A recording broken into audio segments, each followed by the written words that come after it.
What bothers me about the idea of like creative people versus non-creative people is it makes creativity seem exclusive. It's exactly what it shouldn't be.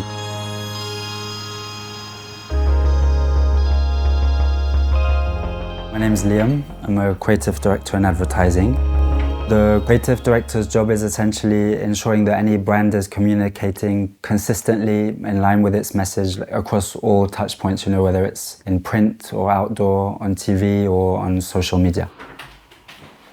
Right after university, I started working at a magazine publisher. I was working in the ad sales department. Pretty early on, I realized that I was missing a creative element to my job. So I applied to a lot of different agencies in London, was sent a brief for a poster to encourage people to wash their hands after using the bathroom. I'd never received a brief before, so I didn't really know what it was. So I just proposed some stupid ideas, some safer ideas, and got the job. And it's been 11 years in advertising since.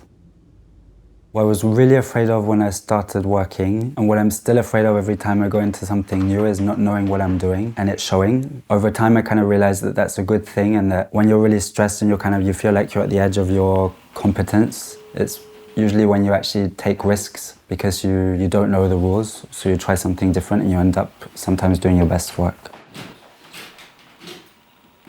I've worked for a lot of different clients over the years in different sectors, so fashion, luxury, beauty. One project that's been really exciting and important for me recently is a project for L'Oréal called Lessons of Worth. It's a series of monologues with each of the brand ambassadors of L'Oréal Paris. It was a way to kind of explore the meaning of their signature, so because I'm worth it, through the prism of each of these ambassadors. It gave us a chance to kind of talk about racism, about prejudice, about bullying, about sexism, and to actually start a conversation. We did some videos that actually got a lot of people talking and kind of made people think about because I'm worth it in a new way.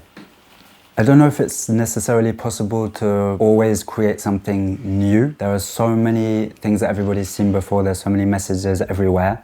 To kind of stand out, I think it's really about the twist you put on it, or the way that you put it together.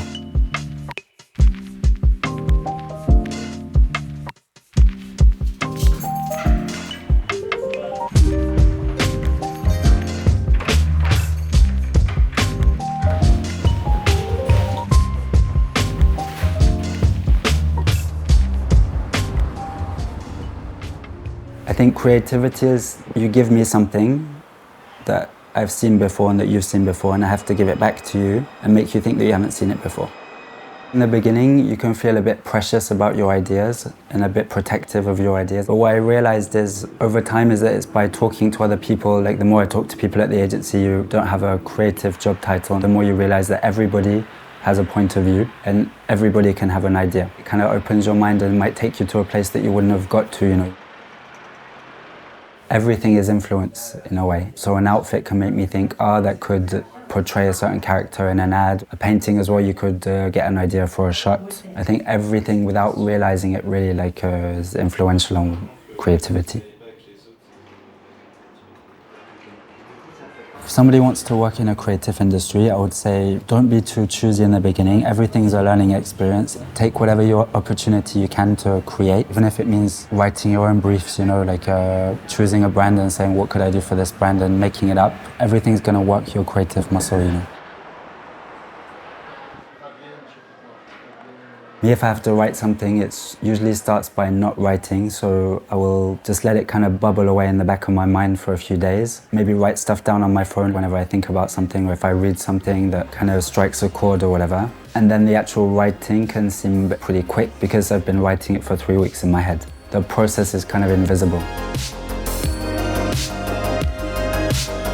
I think it's important to have conviction in your ideas. What I think is dangerous is to get set in your ways in a way and kind of rely on the same reflexes all the time. It means that you stop progressing, and it's kind of the death of creativity. What I hope for the future is that I'll stay curious and occasionally feel, that feeling when you feel like you've nailed something, and it feels really good. And hopefully not get too blasé about the industry, which can happen sometimes because you take some hard knocks. If I do get blasé, get out before I'm forced out, or just keep enjoying it as long as I can.